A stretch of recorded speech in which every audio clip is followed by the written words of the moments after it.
부활하신 예수님께서는 소아시아의 7교회에 보내는 편지의 말씀을 통해서 마지막 때를 살아가는 그리스도인들이 이제 속히 심판주로 오실 예수님을 기다리면서 어떻게 인내하며 어떻게 종말을 준비해야 하는지에 대해 말씀해 주시고 있습니다. 예수님께서는 먼저 에베소 교회에 대해서 권면하셨습니다. 너의 믿음이 어디서부터 어떻게 떨어졌는지 깊이 생각해보고 회개하여 처음 사랑을 회복하라, 그렇게 말씀을 해 주셨습니다. 그리고 두 번째 서머나 교회에 대해서는 마지막 때에는 예수님을 제대로 믿게 되면 자연스럽게 고통과 어려움이 수반되게 되니 예수님을 그런 가운데에서도 예수님을 제대로 믿음으로 생기는 고난은 시한부이고 그 기간이 정해져 있고 주님께서 다 알고 계시는 것이니 그 고난 두려워하지 말고 하나님께서 약속하신 축복을 생각하며 천국 소망으로 무장하는 가운데 죽도록 충성해라, 이렇게 말씀을 해 주셨습니다. 그리고 세 번째, 부활하신 예수님께서 버가모 교회에 주신 내용은 경건 속의 세속주의, 신앙의 혼합주의, 물질을 사랑하고 세상을 사랑하는 적당한 타협신앙, 세속화를 멀리하라, 이렇게 말씀을 해 주셨습니다. 성령께서 저와 여러분에게 주시는 음성을 들으시기를 축복합니다. 오늘은 네 번째, 두아디라 교회에 주신 주님의 말씀입니다. 여러분, 이 두아디라라고 하는 도시는 현재 아키사르라고 하는 도시입니다. 그런데 이 도시는 소아시아의 7도시 가운데 가장 작은 도시였어요. 하지만 아시아의, 소아시아의 수도인 버가모의 관문에 있었기 때문에 버가모의 전초 기지로서 그 전략적 요충지였어요. 이 두아디라는 모직공업과 염색공업이 발달했었다고 합니다. 그러다 보니 이 같은 업종에 종사하는 상인들을 중심으로 상인조합이 아주 발전을 해서 이 도시에서 먹고 살려면 반드시 그 조합에 가입해서 있어야만 했습니다. 그 상인조합들은 로마 정부와 그리고 신전들에서 벌어지는 일들을 매개로 일감을 따내고 돈을 벌었어요. 그러니까 로마, 그리고 신전, 그리고 지역 경제가 서로 맞물려 돌아가고 있었던 것입니다. 게다가 이 상인조합의 구성원들은 친목이라는 명목 아래서 모여 우상숭배와 음란한 파티를 일삼았으니 이러한 도시 풍토와 문화 속에서 두아디라 교회는 조합과 자연히 대립될 수밖에 없었어요. 두아디라 교회 성도들은 어려움에 처할 수밖에 없었습니다. 특별히 이곳은, 이 두아디라라고 하는 도시는 우상신들 중에서도 제우스의 아들이라고 하는 아폴로를 도시의 주신으로 삼고 있었습니다. 제우스의 아들이라고 하는 아폴로, 그러니까 신들, 우상신들 가운데에서도 아비신이 있고 아들이 신이 있고 그런 거지요. 그래서 성경은 오늘 본문에서 의도적으로 우리 부활하신 예수님을 하나님의 아들이라 이렇게 선포하며 말씀하고 있어요. 자, 그러면 하나님의 아들이 어떤 모습을 가지셨다고 말씀하고 있는가? 18절 말씀을 우리가 받도록 하겠습니다. 두아디라 교회의 사자에게 편지하라. 그 눈이 불꽃 같고 그 발이 빛난 주석과 같은 하나님의 아들이 이르시되. 아멘. 여러분, 여기서 눈이 불꽃 같다 그랬어요. 이 눈이 불꽃 같다고 하는 말씀은 부활하신 예수님은 모르는 거 없이 다 알고 계시고 다 보고 계신다는 말씀이에요. 예수님은 내 형편도 다 알고 계시고 내 사정도 다 알고 계시고 내 행동도 내 성품도 다 알고 계시는, 사람의 마음과 모든 은밀한 행위를 살피시고 꿰뚫어 보시는 전지하신 우리 주님이신 줄로 믿습니다. 그래서 불꽃 앞에서는 모든 것이 다 드러나듯이 전지하신 주님 앞에서는 사람의 숨은 모든 것이 다 드러나게 됩니다. 여러분들은 기억할 수 있기를 바랍니다. 그리고 그 발이 주석 같다 그랬어요. 여러분, 이 표현은 성경에 보면 하나님의 아들이신 예수 그리스도를 만물의 통치자, 심판주로 묘사할 때 주로 사용되는 표현입니다. 여러분, 주석 같다 그랬어요. 이 주석은 뭐냐면 금속입니다. 금속. 여러분, 전자제품 같은 거, 이 전자기판이 있지요. 속에 뜯어보면 그 전자기판을 조립할 때 납땜질 같은 것을 할 때 주로 사용되는 금속이 바로 주석인데, 이 주석은 아주 단단하고 안정성이 높은 금속이에요. 그러니까 우리 예수님의 발이 주석 같다라고 하는 말은 주님이 원수들을 견고하고 단단한 주석 같은 발로 짓밟는 그 심판의 권능을 가지셨다 하는 말씀이에요. 자, 여러분, 단단한 주석 같은 발로 밟히면 어떻게 되겠습니까? 아마 뼈가 다 으스러지고 말 것입니다. 여러분, 구약의 아모스에도 이와 비슷한 표현이 등장을 해요. 하나님께서 이스라엘을 심판하실 때에 곡식을 가득 실은 수레가 누르는 것이 하실 것이라, 그런 표현이 나옵니다. 지금으로 말하면 큰 트럭에 아주 짐이 가득 실어져 있는데 그 트럭으로 누르는 것 같이 심판하신다는 말씀이에요. 여러분, 짐을 가득 실은 수레에 사람이 그 밑에 깔리면 어떻게 되겠습니까? 뼈도 못 줄이게 될 것입니다. 예수님의 발에 한번 밟히면 살아남을 자가 없는 거예요. 주님을 거부하고 마귀의 편에 서서 주님의 일을 회방하는 원수 마귀 사탄의 세력은 그 누구도 모든 일을 꿰뚫어 보시고 통찰하시는 주님의 심판을 피할 수가 없다 하는 말씀입니다. 여러분, 이 두아디라 교회에 보내는 말씀의 첫 부분에 부활하신 예수님께서는 바로 이 부분을 먼저 강조하고 시작을 하십니다. 그러니까 여러분, 주님께서 두아디라 교회에 나타나신 모습은 지난 시간에 이 버가모 교회에 나타난 모습과 비슷해요. 버가모 교회에 나타나신 주님은 좌우에 날선 검을 가지신 주님이었어요. 즉, 회개하지 않으면 반드시 그 죄에 대해서 응징하시는, 주님께서 직접 심판하시는 무섭고 두렵고 떨리는 분으로 나타내 보이셨습니다. 마찬가지로 오늘 이 두아디라 교회에 나타난 모습도 인자하신 하나님, 자비로우신 하나님보다는 오히려 우리의 모든 중심을 꿰뚫어 보시고 심판하시는 두려운 분으로 나타내 보이셨습니다. 그러나 그러한 주님께서 두아디라 교회에 먼저 칭찬을 해 주셨어요. 2장 19절 말씀입니다. 말씀을 읽습니다. 내가 내 사업과 사랑과 믿음과 섬김과 인내를 아노니 내 나중 행위가 처음 것보다 많도다. 아멘. 주님의 사업, 사랑, 믿음, 섬김, 인내. 그러니까 우리가 주님을 바로 섬기는 데 있어서 빠지면 안 되는 중요 요소들에 대해 두아디라 교회가 우리 주님께 칭찬을 받은 거예요. 주님의 사업 그랬어요. 먼저 두아디라 교회는 주님을 위해 능동적으로 일하며 살아가는 일에 열심이었습니다. 여러분도 이 열심이 있기를 축복합니다. 거기에다가 이 두아디라 교회는 주님을 향한 처음 사랑이 없어서 책망받은 에베소 교회하고는 달리 서로 사랑하면서 뜨겁게 주님을 섬기는 열정이 있는 교회였어요. 할렐루야. 그리고 이 교회는 믿음이 좋은 교회였어요. 그리고 가난한 사람들을 구제하는 등 섬길 줄 아는 교회였습니다. 이뿐이 아니에요. 두아디라 교회는 인내로도 칭찬을 받았습니다. 그렇게 믿음과 사랑과 섬김의 과정에서 따르게 되는 여러 가지 고난과 역경도 참아내는 인내를 가지고 있었던 교회가 바로 이 두아디라 교회였던 것입니다. 내가 네 사업과 사랑과 믿음과 섬김과 인내를 아노니. 주님께서 교회의 그러한 영적 수고를 다 아신다는 말씀이에요.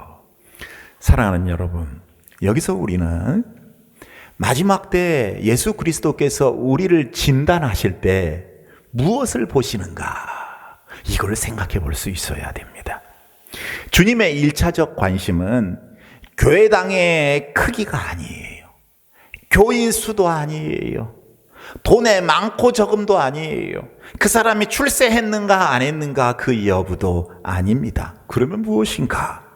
믿음, 사랑, 섬김, 인내, 그리고 주님의 일에 얼마나 충성했는가 하는 이 내면의 열매들인 것입니다. 그러니 저와 여러분들은 주님께서 내면의 열매에 관심을 기울이시니 보이는 외형적 모습보다 내적 열매에 충실해야 할 줄로 믿습니다. 여러분, 목사라고 장로라고 직분이 있다고 그것 가지고 주님이 평가하시는 게 아니에요. 이 내적인 열매를 주님이 보신다. 여러분, 내적인 열매를 통해서 주님께 칭찬받을 수 있기를 축복합니다. 그리고 보니까 네 나중 행위가 처음 것보다 많도다 그랬어요. 두아디라 교회. 이 교회는 내적 신실함에서 처음보다 나중이 더 좋았습니다. 여러분, 우리가 앞에서 은혜를 나눈 에베소 교회는 어땠습니까? 처음에는 잘하다가 시간이 가면서 처음 사랑을 잃어버렸어요. 첫사랑을 잃어버렸어요. 그런데 두아디라 교회는 에베소 교회와는 정반대였습니다. 나중에도 처음 행위, 즉 사랑을 잘 보존했을 뿐만이 아니라 날이 갈수록 더 많은 봉사를 했어요. 날이 갈수록 믿음이 더 업그레이드 되었습니다. 아멘 하신 분들에게 큰 복이 있기를 축복합니다. 사역들도 더 충실해졌어요. 발전과 전진이 있어서 더욱 큰 믿음과 사랑을 소망으로 키워나갔습니다. 그래서 주님께서 그것을 칭찬하셨던 거예요. 그러니 저와 여러분들도 이 내면적인 신실함에 있어서 어제보다는 오늘이, 오늘보다는 내일이, 이전 달보다 전 달보다는 이달이, 이달보다는 내일이, 작년보다는 올해가, 올해보다는 내년이 더 성장하고 성숙해지고 처음보다 나중이 더 발전되는 그리스도인 되셔서 주님께 인정받으시고 주님께 칭찬받으실 수 있기를 축원합니다. 그런데 두아디라 교회에 또 문제가 있었어요. 문제가.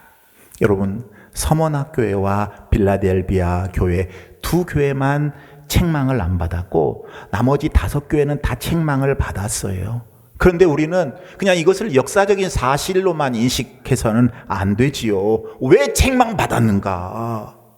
이것을 반면교사로 삼아서 우리의 모습을 점검하고 우리의 삶에 적용해야 될 줄로 믿습니다. 이 두아디라 교회에 어떤 문제가 있었는가? 20절 말씀을 읽어보겠습니다. 그러나 내게 책망할 일이 있노라. 자칭 선지자라 하는 여자 이세벨을 내가 용납함이니 그가 내 종도를 가르쳐 깨어 행음하게 하고 우상의 제물을 먹게 하는도다. 두아디라 교회에 자칭 선지자라고 하는 이 여자 이세벨이 사고를 치고 있었던 거예요. 이 이세벨이 문제가 많았는데 교회 안에 이 악한 여인의 영향력이 있었다는 것입니다. 여러분, 우리는 여기서 이 여자라는 말에 대해서 조금 이해를 할 필요가 있습니다. 이 말은 원어로 군의 그런 말이에요. 이것은 요한복음 2장에 그 가나의 혼인잔치 때 예수님께서 육신의 어머니 마리아를 부르실 때 사용한 여자여 군아이라는 말에서 파생된 말입니다. 우리는 여러분, 예수님께서 육신의 어머님 마리아에게 여자여 이런다고 그래서 예수님 예의 없는 분 아닌가 이렇게 생각하는 분이 있을지 모르지만 사실은 그렇지 않아요. 이 군아이라고 하는 말은 지체 높은 귀부인들에게 붙이는 존경어였습니다. 그러니까 이 군아이라는 말에서 오늘 본문에 구내라는 말이 파생되었는데 여자 이세벨 이것은 누구의 부인 그런 의미를 가지고 있어요. 누구의 부인, 그게 존경어지요. 이런 것을 생각하면 아마도 이 사람은 어떤 이 교회 안에 실력자나 영향력 있는 지도급 인사의 부인일 가능성이 매우 높습니다. 두아디라 교회가 이세벨처럼 세상에 잘 나가는 사람이나 영향력이 있는 사람의 부인을 상당히 높이 대우해 줬던 것 같습니다. 그런데 이 여인의 영향으로 상당한 두아디라 교인들이 우상 숭배와 음행에 빠진 거예요. 이 자칭 선지자라고 말하는 이세벨이 교회에서 공식적인 지도력을 위임받지는 않았지만 나름 막강한 영향력을 행사하니까 사람들이 슬슬 이 여자 주변으로 몰려들었겠지요. 여러분, 아까 말씀드렸습니다. 두아디라에서 그리스도인으로 믿음 지키며 산다는 것은 참 어렵다고 그랬어요. 세상과 갈등 구조에 놓일 수밖에 없었습니다. 예수님 제대로 믿고 사는 것 두아디라 지역에서 정말 어려운 일이었어요. 그런 상황에 괴로워하는 교회 성도들에게 이세벨이라는 여자가 악한 영향력으로 세상의 힘과 욕망에 편승하는 가르침을 줬던 거예요. 자, 여러분, 이 두아디라에서는 어떠한 직업이든지 조합에 가입하지 않고는 돈 벌기 어려웠다 그랬어요. 어려웠어요. 먹고 살기가. 그런데 문제는 이 조합의 활동이 이방신에게 예배하는 일과 관계가 있었어요. 실제로 이 조합에 관계되는 사람들이요, 공동 식사를 많이 했는데, 공동 식사를 할 때 먼저 하는 일이 뭐였는가? 우상 신들에게 술을 따라 바치는 거예요. 헌주를 하는 거죠. 이것으로 우상 회식을 시작을 합니다. 그 다음에는 우상 신들에게 바쳐지는 재물을 서로 나누어 먹고 잔치를 베풀었어요. 그런데 잔치가 무르익으면 이제 술 파티로 변질이 되고 이때부터 부도덕한 행위가 시작이 됩니다. 이것이 바로 술 취함과 음행이었어요. 그러니까 우상 숭배와 음란과 방탕이 짬뽕이 되는 그런 모습이 있었다, 그 말씀입니다. 여러분, 이런 곳에, 이런 회식에 그리스도인들이 참여하면 되겠습니까? 그리스도인들이 우상 제물을 먹으면서 함께 음행하고 술 취하고 부도덕한 일에 참석해도 됩니까? 참석을 안 해서 사업에 큰 타격을 입을지라도, 정말로 내가 못 먹고 못 살지라도, 사업에 정말로 어려움이 있어 빈곤하게 될지라도 그리스도인은 신앙을 지켰어야 하는데, 이때 이세벨로 지칭된 이 여인은 두아디라 교인들에게 엉뚱한 권면을 해요. 아이고 여러분, 거기에 가셔도 돼요. 아니, 그런 회식에 참여하셔도 됩니다. 한 번만 눈 찔끔 감고 우상에게 절하세요. 그런다고 하나님 안 믿는 거 아니잖아요. 중심만 제대로 잡혀 있으면 되는데, 그런 것들은 다 겉으로 보이는 형식일 뿐입니다. 속으로만 하나님 잘 믿으면 돼요. 요즘 다 그렇게 하잖아요. 별나게 굴 필요 없습니다. 이렇게 권면을 한 거죠. 여러분, 마치 일제시대 때 신사참배를 하면서 자기가 참배하면서 참배하지 않는 다른 동료 그리스도인들을 핍박하고 참배를 강요했던 그 악한 교인들을 생각나게 해주는 부분이에요.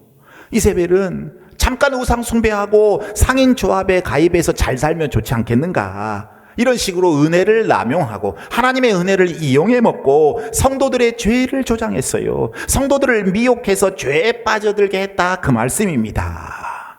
그런데 20절에 보니까 그러나 네게 책망할 일이 있노라 자칭 선지자라 하는 여자 이세벨을 네가 용납함이니, 이렇게 말씀하고 있어요. 여러분, 두아디라 교회의 문제는 이런 음란하고 사악한 여인, 그것도 자칭 선지자라고 하는 이 위험한 여인을 용납했다는 데 큰 문제가 있어요. 교회가 용납해 줬어요. 여러분, 성경에서 이 부분을 보면 용납한다 하는 말을 탈러레이트 이렇게 기록을 하고 있더라고요. 관용한다, 용인한다, 그런 말이에요. 두아디라 교회는 하나님은 사랑이시잖아. 하나님은 사랑이시니까 교회 안에서도 형제들끼리 무슨 죄를 지어도 다 용인하고 용납해야 된다는 생각이 있었던 것입니다. 그러나 여러분, 여기서 우리가 깊은 사고를 해야 돼요. 깊은 사고.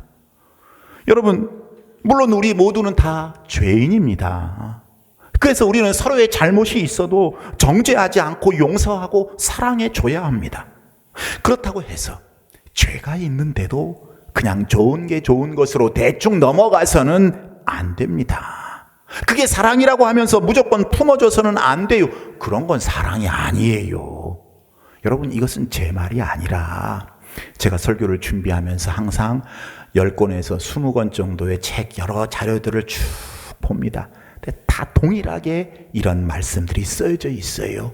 그것은 예수님께 주신 말씀이기 때문에 그렇습니다. 자신이 죄인이라고 하는 것을 인식하고 변화하는 철저한 회개가 있어야 용서와 회복이 있을 수 있는 거예요. 우리가 그 사람들을 긍휼히 여기고 위에서 기도해 주며 불쌍히 여겨야 하지만 그냥 용인해서는 안 되는 거예요. 그러면 하나님의 책망을 받고 주님의 진노를 사게 됩니다. 그냥 막무가내로 무조건 용납하고 관용하라고 하는 것은 여러분 병든 암세포를 치료하지 않고 그냥 놔두라는 것과 같아요. 여러분 그냥 놔두면 어떻게 됩니까? 몸 안에서 점점 번지게 돼서 결국 사망에 이르게 되는 거예요. 그런데 의외로 많은 교인들이 이 사랑의 진정한 의미가 뭔지를 모르고 이것에 실패합니다. 그래서 복을 발로 걷어찹니다. 주님의 책망을 받습니다. 형통이 아니라 불통하게 됩니다. 여러분, 우리는 하나님이 세우신 거룩을 너무 쉽게 타협해버려서는 안 되는 거예요. 그것은 그 사람 하나의 문제가 아니라 교회 공동체 전체의 문제로 확산될 수 있기 때문입니다. 여러분, 하나님께서 가나안 정복 전쟁을 시키실 때 왜 가나안 사람들을 다 진멸하라고 하셨는가? 한 사람을 천하보다 귀하게 여기시는 분인데 그 많은 사람들을 다 죽여 없애버리라. 우리 하나님 말씀하셨습니다. 문제 있는 하나님입니까? 사랑을 몰라서 그러신 겁니까? 사랑이 없으셔서 그런 겁니까? 아닙니다. 하나님의 말씀에는 깊은 뜻이 담겨 있는 거예요. 여러분, 가나안 7족속을 다 진멸하는 이 명령을 내리신 것은, 흔적도 남기지 말고 다 죽여버리라고 말씀하신 것은 이스라엘이, 하나님의 백성들이 우상 숭배하지 않고 죄에 오염되지 않고 영적 순결을 지키게 하시려는 하나님의 뜻이었어요.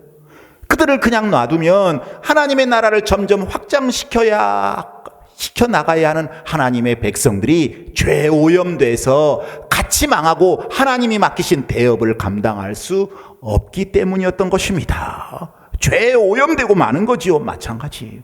교회 안에도 사랑을 내세우면서 무조건 죄를 용납하고 관용을 해서는 안 되는 거예요. 사랑은 그런 게 아닙니다. 여러분, 성경을 잘 찾아보세요. 어떤 분들은 온유함이라고 그러면 그냥 부드러운 것이다. 절대로 그게 아닙니다. 사랑도 마찬가지예요. 사랑도 마찬가지. 사랑의 제대로 된 의미를 우리가 바로 알 수 있어야 하는 것입니다. 자칫 교회 공동체 전체가 오염되고 전염될 수 있다.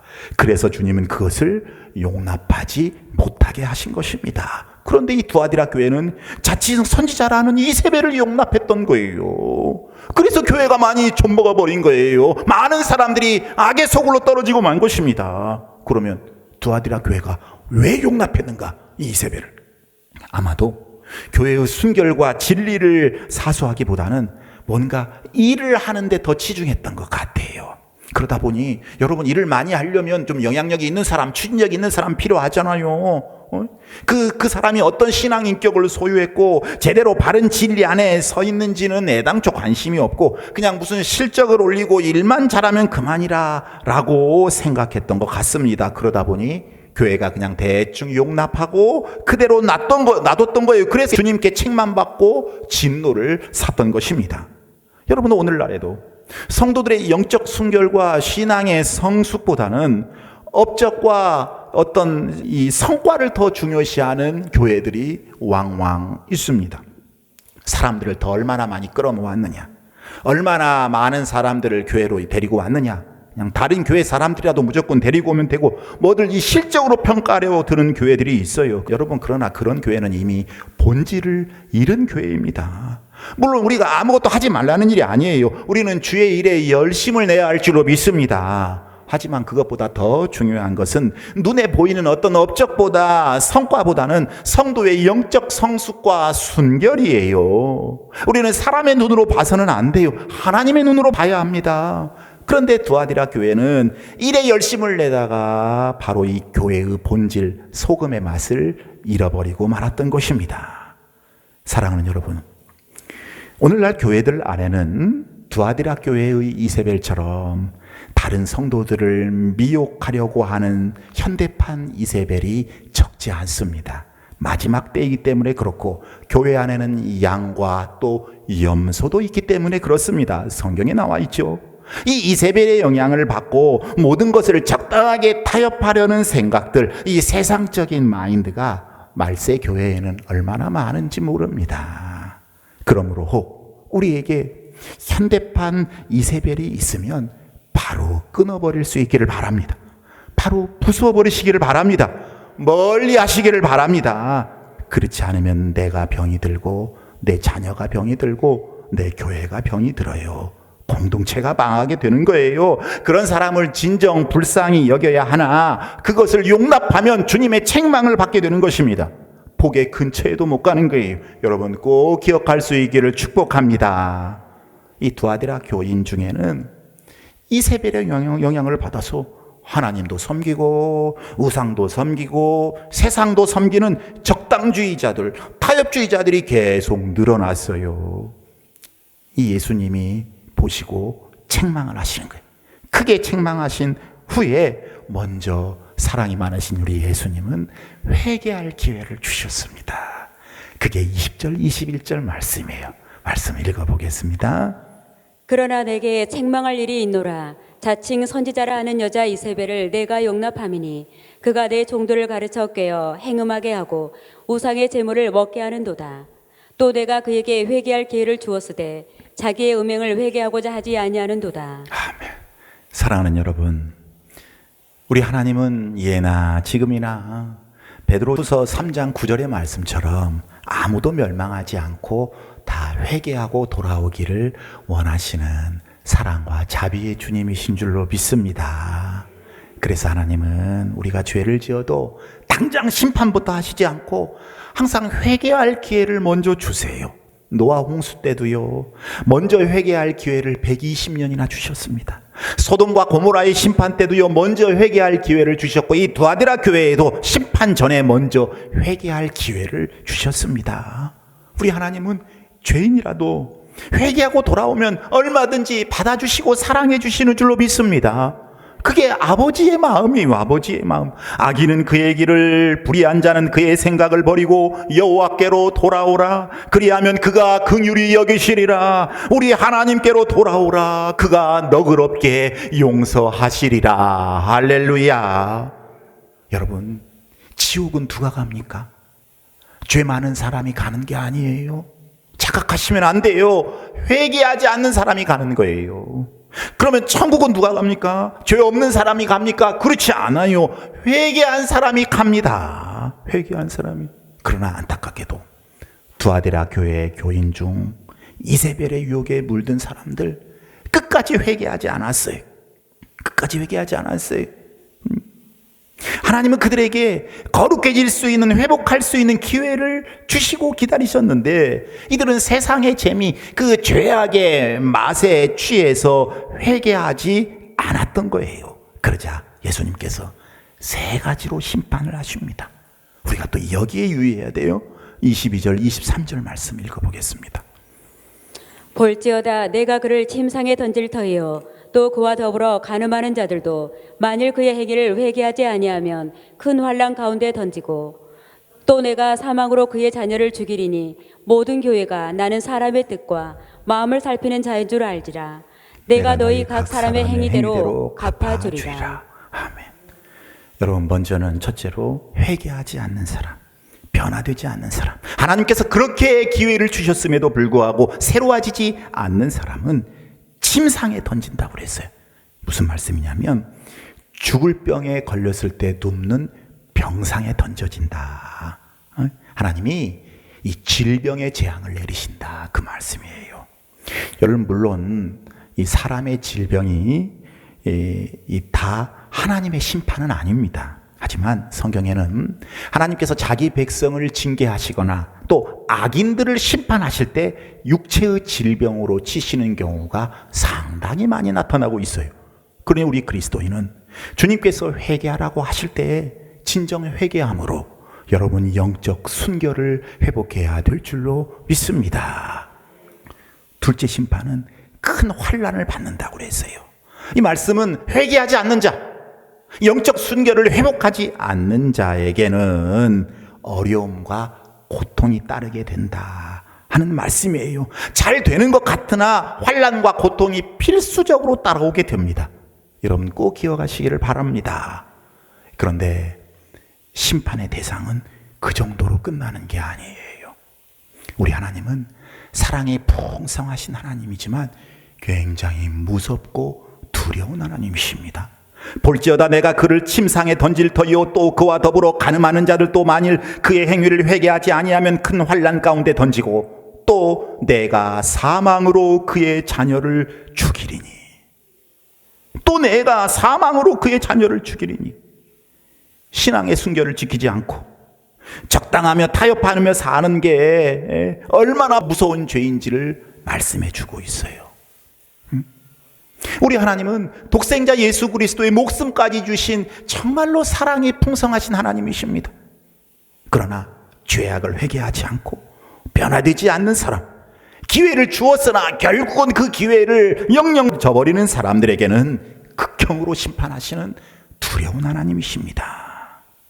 여러분, 자녀들이 왜 실패하는가? 자녀들이 왜 멸망하는가? 부모의 불신앙과 결코 무관하지 않다는 거예요. 부모들이 영적 순결을 지키고 주의 말씀에 순종하는 삶을 살아서 자녀들을 위해 열심히 기도해야 하는데 그렇지 않으면 자녀들의 인생이 실패할 수 있다. 그 말씀입니다. 멸망할 수 있다는 거예요. 마귀가 그냥 다 휘저버릴 수 있다는 거예요. 또 내가 사망으로 그의 자녀를 죽이리니.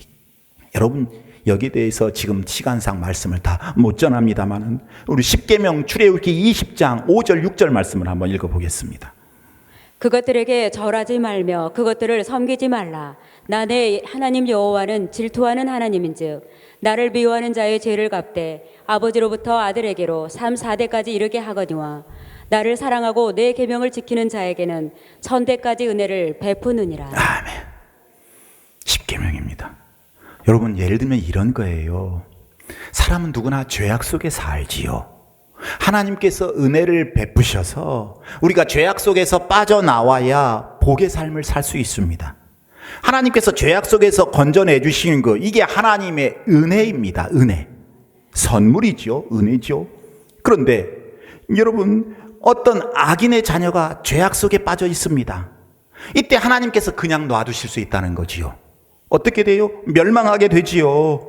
하나님께서 은혜를 안 베푸신다는 거예요. 그런데 의인의 자녀가 부족하지만 영적 순결을 회복하기 위해서 눈물로 하나님 앞에 회개하고 변화되고 새로워지기를 열망하는 의인의 자녀가 죄악 속에 빠져 있을 때 주님이 은혜를 베푸셔서 회개케 하시고 그죠? 새롭게 하십니다. 그러면 하나님의 복이 임하는 거지요.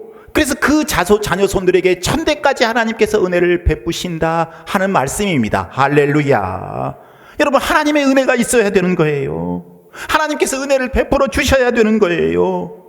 여러분 지금까지 자녀들을 위해 눈물로 기도하고 있는 성도들이 있으면 여러분 영적 순결을 유지하시고 여전히 하나님 앞에 눈물로 기도할 수 있기를 바랍니다. 기도하는 자식은 망하지 않아요. 하나님의 은혜를 구하는 자식은 하나님께서 결코 외면하지 않으십니다. 그러니 우리가 이 성령의 음성을 들을 수 있어야 돼요. 하나님 두려워할 줄 알아야 돼요. 그래야 하나님께서 자녀 손들을 축복하십니다. 여러분들의 가문은 1000대까지 주님의 복을 받을 수 있는 축복의 가문이 다 될 수 있기를 축원합니다.